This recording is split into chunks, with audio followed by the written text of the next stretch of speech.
Today is Wednesday, the 10th of August, and I'm at the Madison County Library near Danielsville, Georgia, and I'm speaking with Mr. Walter T. Walls. What does the T stand for, sir? Thomas. Walter Thomas Walls, do I have it right? Right. Mr. Walls, could you tell me a little something of your experiences during the era of World War II? Yes, in 1944 I went in the Navy.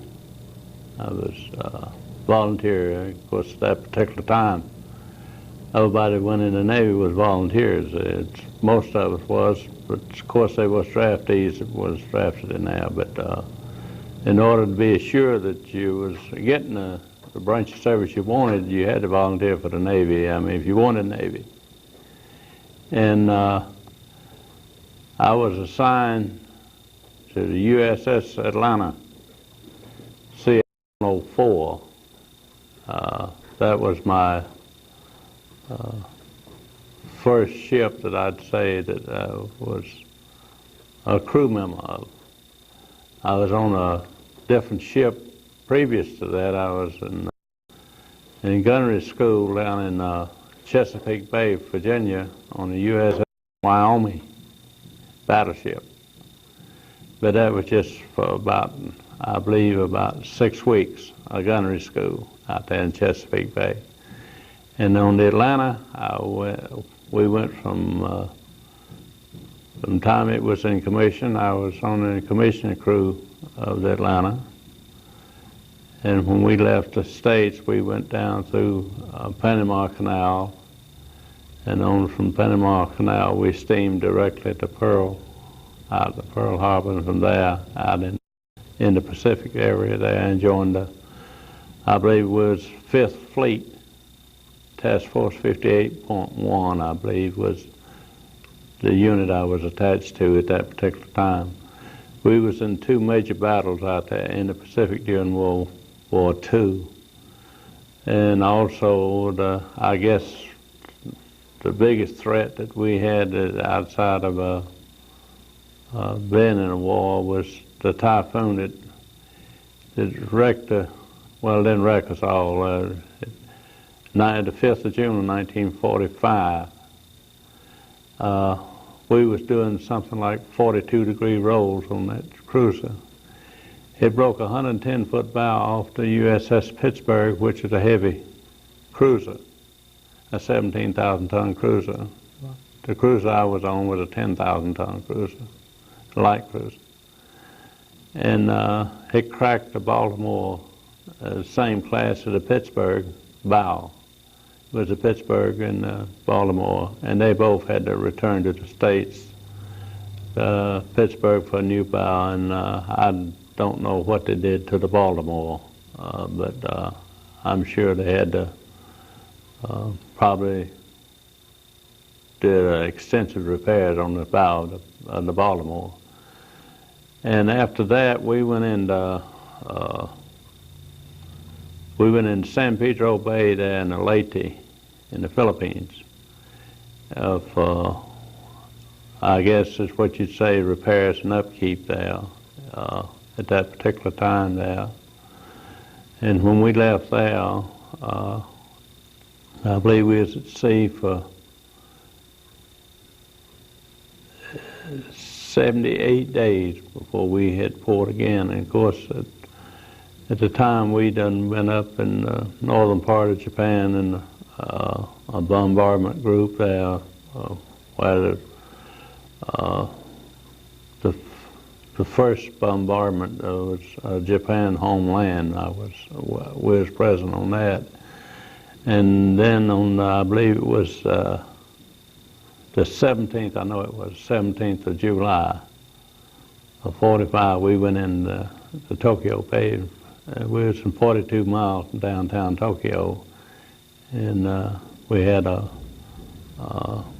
shore bombardment down there. We was on Japan there, and of course they was returning fire too, and we got out of that. And after that, we went into when the Japanese surrendered, when we went into Tokyo Bay there. We stayed there, I believe it was the 29th of September when we left there, and we come to Guam. And we escorted the USS Pennsylvania, which was the last ship to get hit out there during World War II by enemy. There, it was torpedoed, I think. I know it was. And we escorted her back to Seattle, Washington. And I believe it was the 23rd of October when we got into Seattle, Washington. And we went from Washington to Seattle down to Tacoma, Washington, and then from there down to Long Beach, California, and that's where I left the ship. The ship was sponsored by Margaret Mitchell Marsh. She was a lady that wrote "Gone with the Wind." Her and of Atlanta was Mayor William B. Hartsfield. They was up there at the commissioner now. And it was ironic, of course, they lined all us people up from Georgia and went down the ranks with our captain, got her down the ranks there, and she was shaking hands with all us people from Georgia. And she got to me and one of my close friends, and of course he's deceased now, named James H. Vaughn from Atlanta. We was just like brothers. What one had, the other one had. We fit each other's clothes, and if he had $1, I had 50 cents of it, and vice versa. And she got to me and him, and she looked at us, and she told the captain in the car, he said, "Well, Captain, these boys don't even look like they're old enough to be in the Navy." He said, "Oh, yes, they are, ma'am." So they shave every day, every morning, and I never seen a race. But she was a very gracious lady. She sure was.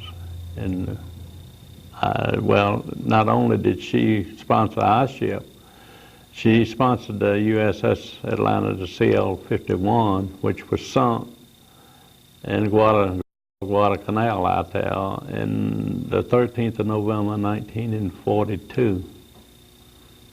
And they lost quite a few people on their ship. In fact, the admiral was on that particular ship. It was Admiral Scott. He won the Congressional Medal of Honor on that cruise there. But I stayed in the Navy till I retired in 1966. So the Korean War, and there I was in, let's see, 6 battles in the Korean War. I was in the invasion of Incheon, Wonsan, and up there, and went back, and I come back to the States and went back out there on another ship. I was out there on the invasion. I was on the USS Rowan, DD-782.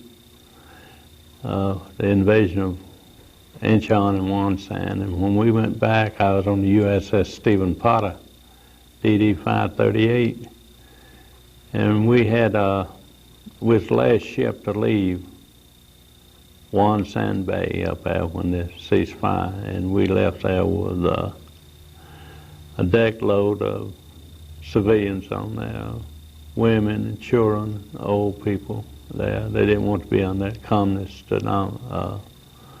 domination up there in Wonsan.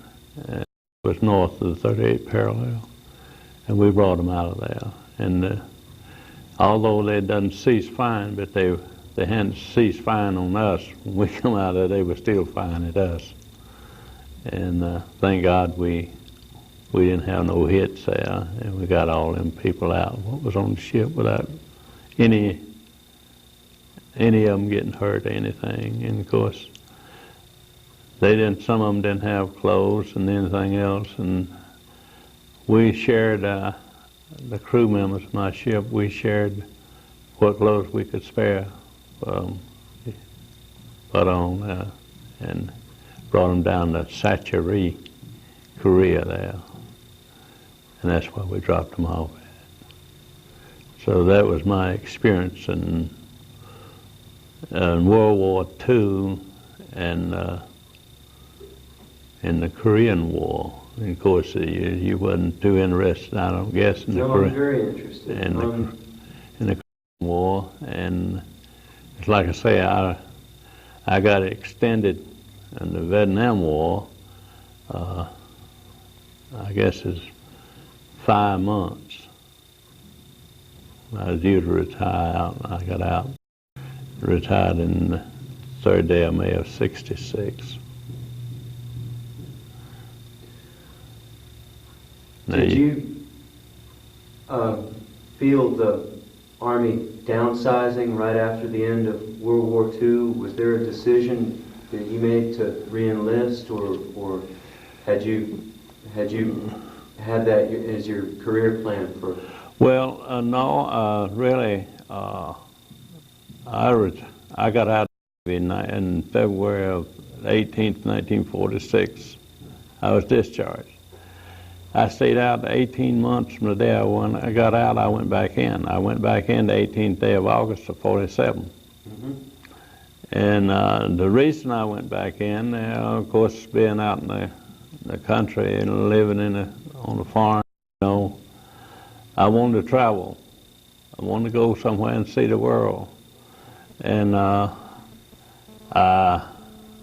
only way I could have done it was by the military, you know, to carry me. So I went back in the Navy and sure enough, I seen quite a bit of the world, both in the Atlantic and the Pacific. And even up through the Suez Canal. I've been up through there and through Panama Canal, I guess 4 or 5 times. What other ports of call in the Atlantic did you visit? Well, outside of us, Portsmouth, England, Liverpool, Bristol, England, and I've been in Holy Loch, Scotland, Londonderry, Ireland, and over in Edinburgh, Scotland, and Oslo, Norway, Bremerhaven, Germany, Hamburg, Germany, Brest, France, and down in Rota, Spain, Gibraltar, on Spain there, and French Riviera, been there, and Menton, France, and Naples, Italy, Athens, Greece, Izmir, Turkey, Lebanon, and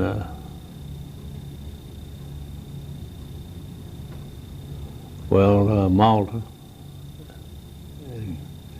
and Crete Island out there. It's in the Mediterranean now.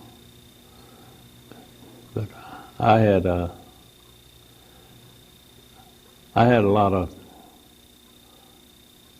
of experience in visiting different places there, and I appreciated a lot of people don't, but I really appreciate what the Navy did for me.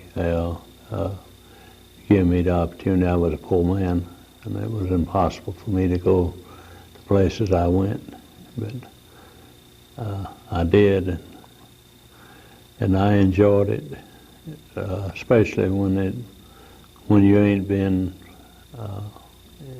having been fired at and everything.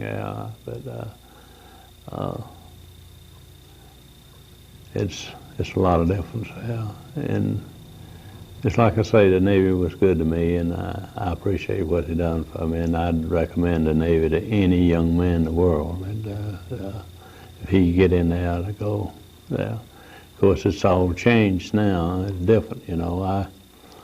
I was out in Long Beach on my ship's reunion, USS Atlanta reunion we have. I organized that reunion 10 years ago, and we was out there on I guess our 3rd reunion out in Long Beach, California. We went aboard a frigate ship out there. There's a guest, you know, it's a tour on now. Us retired people went on there. And I told this, he was a lieutenant, and I told him that I thought that, you know, and that I could go right back aboard the ship and do anything there. But after looking at the ship and what they got now and how they do it now, I told him, I said, I think the only thing I would be is just in the way. But it is something. It's something to see. And, you know, it's like I say, I'm a military man, and I always have been. My love is Navy. And I know a couple of people right here in Madison County, and I got one real close friend of mine was in the attack of Pearl Harbor, Willie Edwards, and I hope he comes in for an interview and kind of. Like the telephone. He was on the USS St. Louis CL-49, but me and him put a ship in commission in Charleston back in '62, I guess it was, '62 or '63, I forgot what year. The USS Tattnall, it was named for Tattnall down here in Tattnall County in Georgia there. It's, they got a county named Tattnall, and it's, but he was transferred off, and of course when I was transferred back to Ellison Field down in Pensacola, helicopter training squadron down there, and that's where I retired out of the Navy at. Could you tell me a little something of your duties? Well, on my duties, first duties was when I was deck force, what they call a deck hand on the Atlanta, and after that I went in the supply department. I was a ship serviceman, and I did all ordering the ship's store, clothing, small stores, barber shop, tailor shop, barber shop, laundry, and that was my primary job.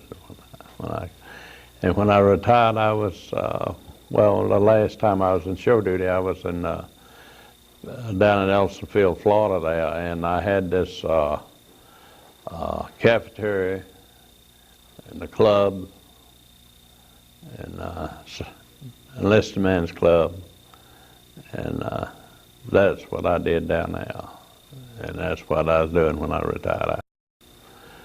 And when I retired out, I went in the insurance business. How long were you in the insurance business? 20-something years, about 22 years now. What companies were you affiliated with? What company I was? What was your business's name? I was agent, a debit agent.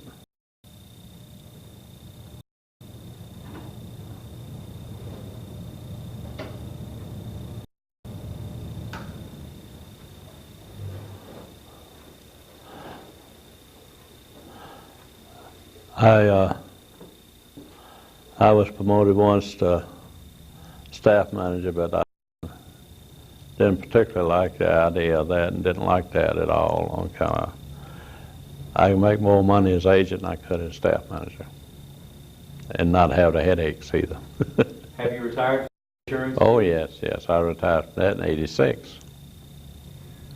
May I ask something about your connection to Madison County?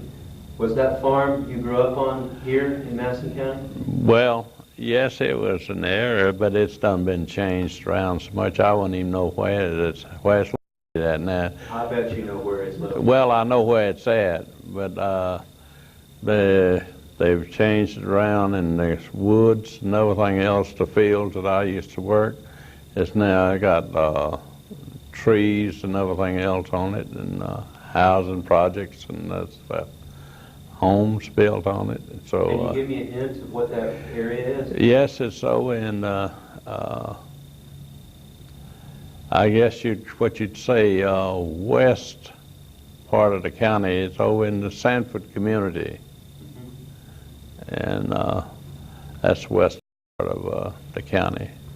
That's where I was at when I went in the Navy and lived there. Of course, when I went in the Navy there, I would have went in the Navy in '43, but in the fall of '43, but I got the mumps. Pretty serious when you were a little bit older. Yeah, but at that time I was just a young man, 17 years old, see, and I got the mumps, and they delayed me in service to the next year there. As in the fall, what I was doing at that particular time, I was working in Atlanta. I was working at Georgia News Company up there, and I don't know. It's one way, I guess. This lady gave me the mumps there. We live in the same boarding house, and and she had them, and I got them from her, the germ well, and had delayed me going in the Navy there to the next spring. Yeah. Can you remember what it felt like when war was announced, when Pearl Harbor happened? Did you hear about that? Yes. Living here in the... No, I was living at that particular time. I was living in Oconee County. Really? Yeah. I remember it happening, and I heard it over the radio. Here with us, it was about, I guess, about 1:30 or 2 o'clock when we got it over the radio there that Pearl Harbor had been a bomb. I think I was about 13, 14 years old at that particular time. You heard it over the radio? Mm-hmm. Yeah? Sure did. Sure did. Do you remember what time of day that would have been? At about 2 o'clock in the afternoon. Our time, Eastern Standard Time, about 2 o'clock. It could have been daylight. No, it wasn't daylight saving time. We didn't have daylight saving time at that particular time. We just had standard time. Were you working on a farm in Oconee County? Yep.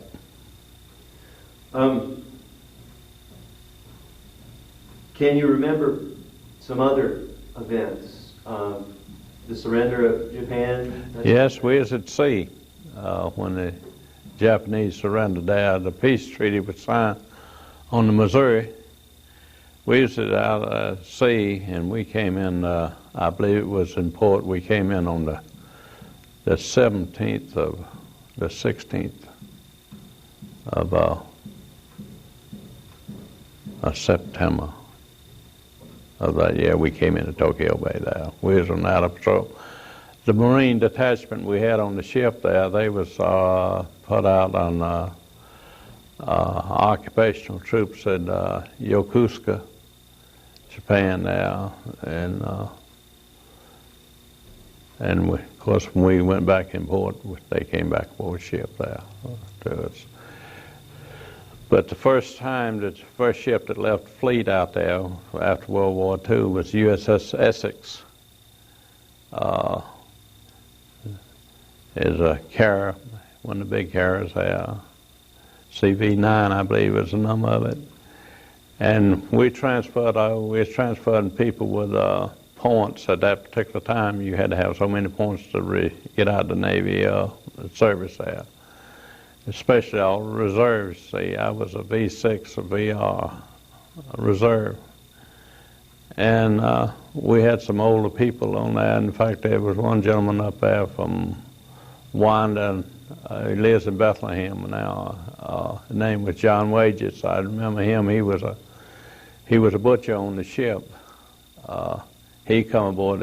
We transferred him to the Essex, come back to the States. And what was really making you homesick and everything else, they had the band on the Essex ad, and we were alongside of them. They was out there, the band was playing California, Here We Come, and you know, I mean, we didn't know how long we was going to have to stay out there, when we was going to get back.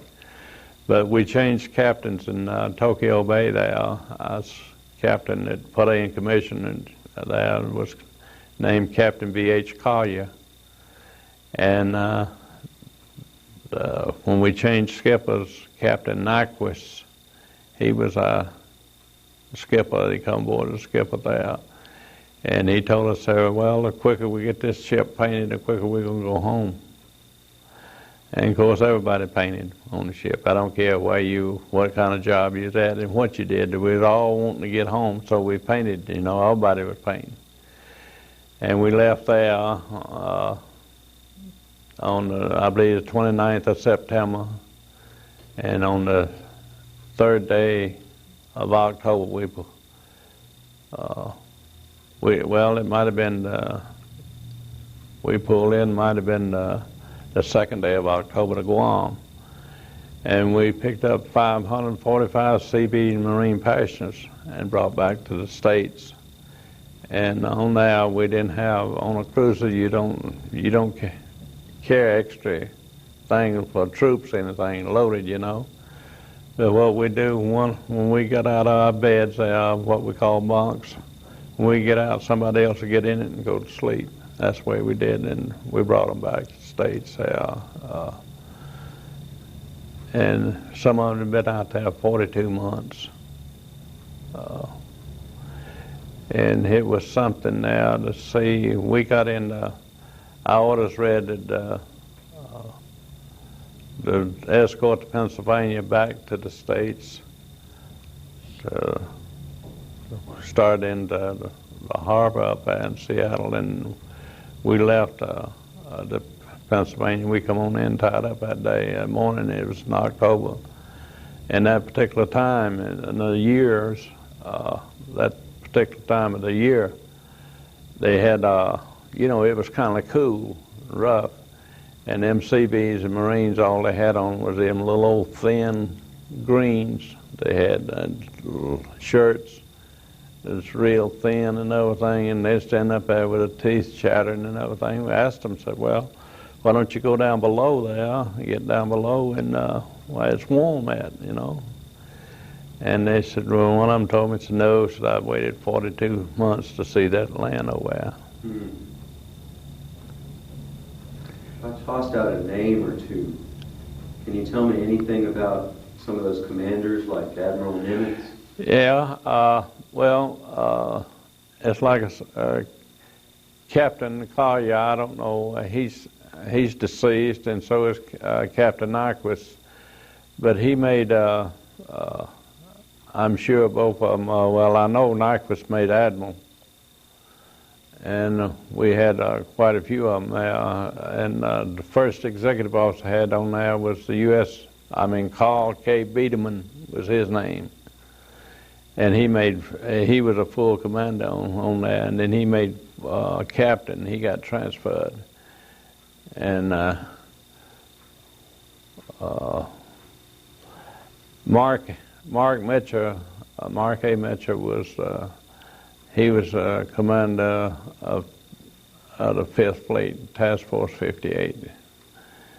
And what made him so outstanding now, at night we'd steam with no lights on, you know, topside. It's a darkened ship and everything.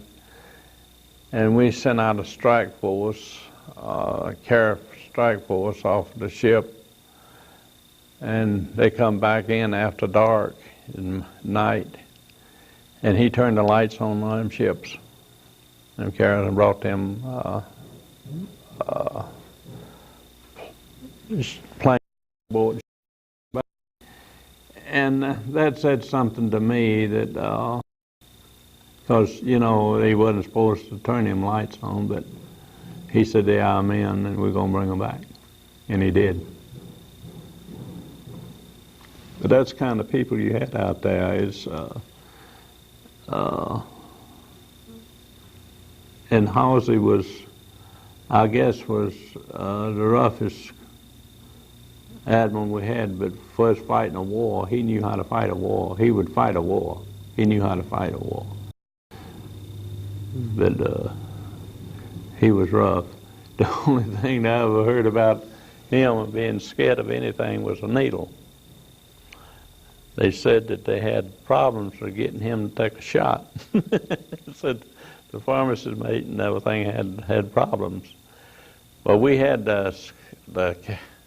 he was captain, he made captain, a medical officer. He was on the USS Atlanta when she got sunk, and it's like I said, the 50th, he got duty on the 104 there, and we had quite a few of them to come from the 51 to the 104. But I had, when I was assigned to the Atlanta there, they shipped 611 of us at one time out of Camp Perry, Virginia, which is at Williamsburg, Virginia there. Mm-hmm. That's where I went through basic at. And they shipped 611 of us out at one time to Newport, Rhode Island. And that was the only time in my life I was proud my name started with a W. Because they taken every one of them down to the first W. And they was in the Normandy invasion. And after that, this chief down there, I believe he come from down here at Vidalia, Georgia, Chief Yeoman. And he was there, and this old lieutenant was there, and he said that, asked me where have I been, and he said, I've been looking for you for a week. And I told him, sir, I just got here yesterday. He told the chief, he said, I'm going to lunch, well, which is chow, he said. He said, I want that man gone, I come back. He said, put him on one of them destroyers out there in the Pacific. He said, they sink them faster when we send them out there.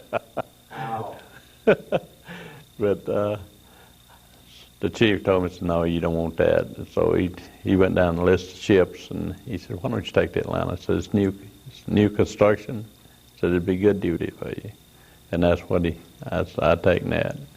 And I saw the chief 2 weeks later at the point while we was forming the cruise of the Atlanta. He was over there, he came over by there, and I asked the chief, I said, oh, what are you doing over here? He said, well, I could save you from going aboard one of them destroyers out in the Pacific, but I can't save myself, so I'm on my way out there in the Pacific.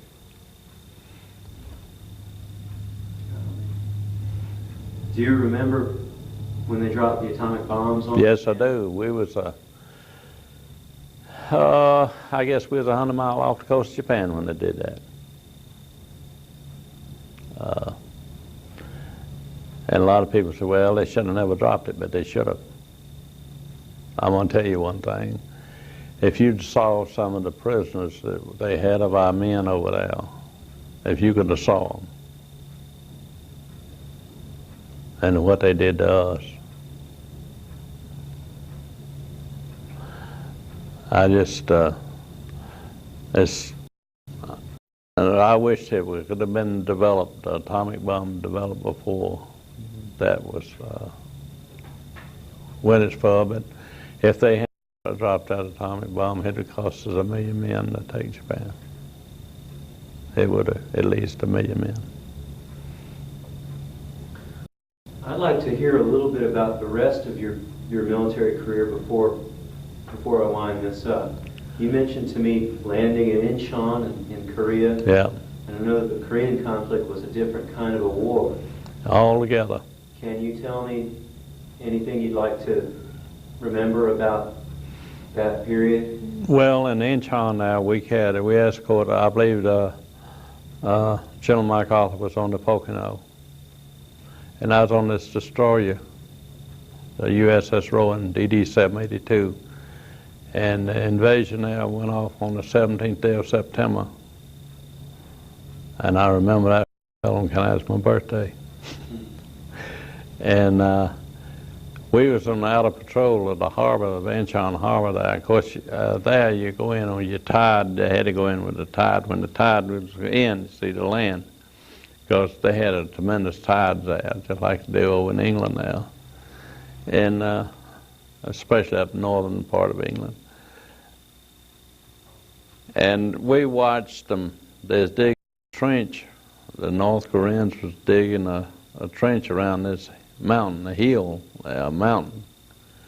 And they was moving gun emplacement in it. And we on this destroyer there, well, of course, we had 5-inch guns on there. And we was out there, we were watching them do it. You could see it with your naked eyes. And we figured, well, something's going to break here in a day or so anyhow. Because I know they was watching us and we was looking at them too. And I believe the second morning I got up, went up top there, and I looked out there, and that's at the USS Missouri. And she brought the mountain down on them. When she cut loose them 16-inch shells there, and it was better than 2,500 pounds of shell on that. When she got through, there was no more trenches, no more guns, and no more things left on that mountain. She brought it down on them. And we stayed at sea on the destroyer there 53 days. I'm there up there when the Chinese put in to come across the Yo River there. And that's the only thing I really was not proud of Harry Truman as our president at that particular time, because if he'd have turned MacArthur loose and left him alone, we wouldn't have had no Vietnam War, we wouldn't have had no Chinese communists there, because he'd have settled it right there with them. I know he would have, because he'd have used the atomic bomb on them. But, you know, it didn't work that way. As the old saying goes there, they don't give the military enough power to go ahead and finish the job, complete job like it should have been done. Well, they started, but then I don't know, American is, they just can't picture, you know, doing things brutish like the other countries would do us and what they did to us. And it's, like I say, if you'd have saw some of the prisoners out there, what we got from Japan and what we got back, if you'd have saw them, they couldn't cry.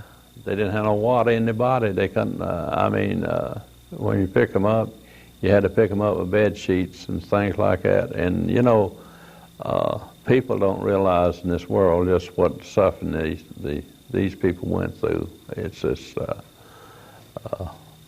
and that's reason today they asked me about would I like to go back to Japan. I said no. I said I don't want to go to no place where people were shooting at me and trying to kill me. I mean, I'm not interested in going there. Now China, it was a different story.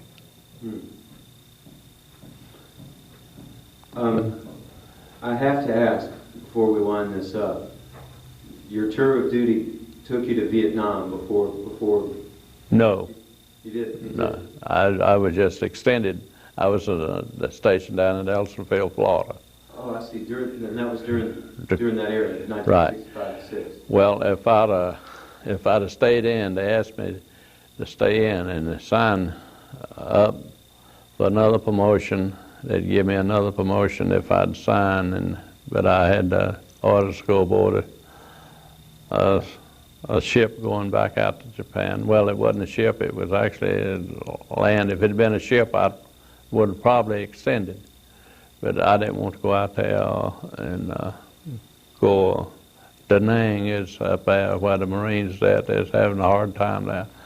I felt like that I had a wife and 3 kids at home, and I felt like that I was to serve my time and these other war and stuff.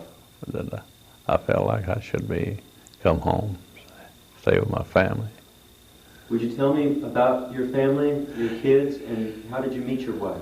Well, my wife, she lived in Madison County here. She graduated in high school from 1949. We married in 1952. We have 3 children. My oldest son is a paramedic, and he works in Franklin County. My daughter works at DOT. She's works for DOT scales in Franklin County. And my youngest son is a nuclear power technician. And he right now, presently, he's up in Pennsylvania, but he's going up to a power plant in Michigan.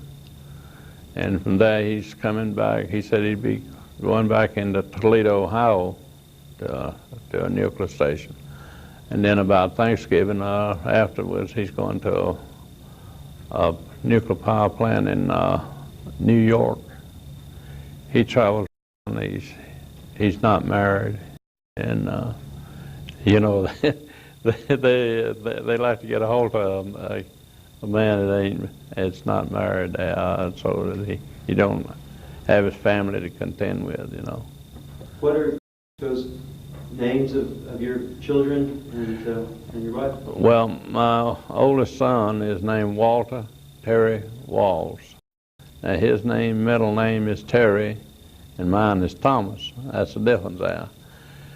And my daughter is named Polly Ann Penson, and my youngest son is named Samuel Wayne Walls. And your wife? My wife's name is Joyce Walls. And her maiden name? She was a Beard. And when were you married? 1952. Did you come home for Korea? Did you meet before Korea? What? Oh, yes, I knew she lived over in this part of the county, the eastern part of the county, and at that particular time my family lived over in the western part of the county. But I knew her, and we married in 1952 at Marietta, Georgia, at St. Stephen's Methodist Church. Well, I'm going to ask what I tend to ask for a last question, is if you were speaking to younger people, to a generation that hadn't lived what you lived through, if you were speaking to them and were summing up, what would you want them to remember about your experiences the most? How would you sum up that World War II era? Well, World War II did a lot of things for us. It wasn't all bad. It brought us together. It brought our whole country together. And if I had to tell the young people today, what we live in this part of this country here of ours, it's the best there is in the world. Now, I'd say this. We have a lot of problems here in our country, but we don't have nothing like the problems these other countries have. And you can go anywhere in the world you want to, and everybody's trying to get to the United States. Everybody. They all want to come here. And I guess we have a tendency there of looking at people there suffering and things like that. We try to alleviate that suffering from a lot of people there, and we do. But what makes us such a great country is our belief in God and what we do. We got more churches here in the United States than there, and all the world together. All of them. You could take the rest of the world And I doubt why they deem have as many churches in the rest of the world as they got right here in the state of Georgia. It is something now. And the people here, and our people, it's like I say, we do a lot of things we don't appreciate one another of what we do, but when it comes right down to it, we do. And you take earthquakes and things like that and happen in these countries there, we always go and help. But you can't never find none of them when we have disasters here from these foreign countries. You never find them coming here and helping us. But that's the difference to us. And as long as we got the American people like we are today, we ain't got too much to worry about. For us, anybody taking over on counter, you can kill the admiral, you can kill the general, and then everything else, and the private and the seaman can step up and take his place and lead. They can't do that in no other country.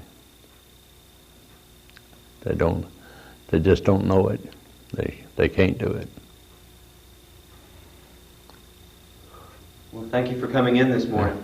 Appreciate it. I'm very grateful for your time.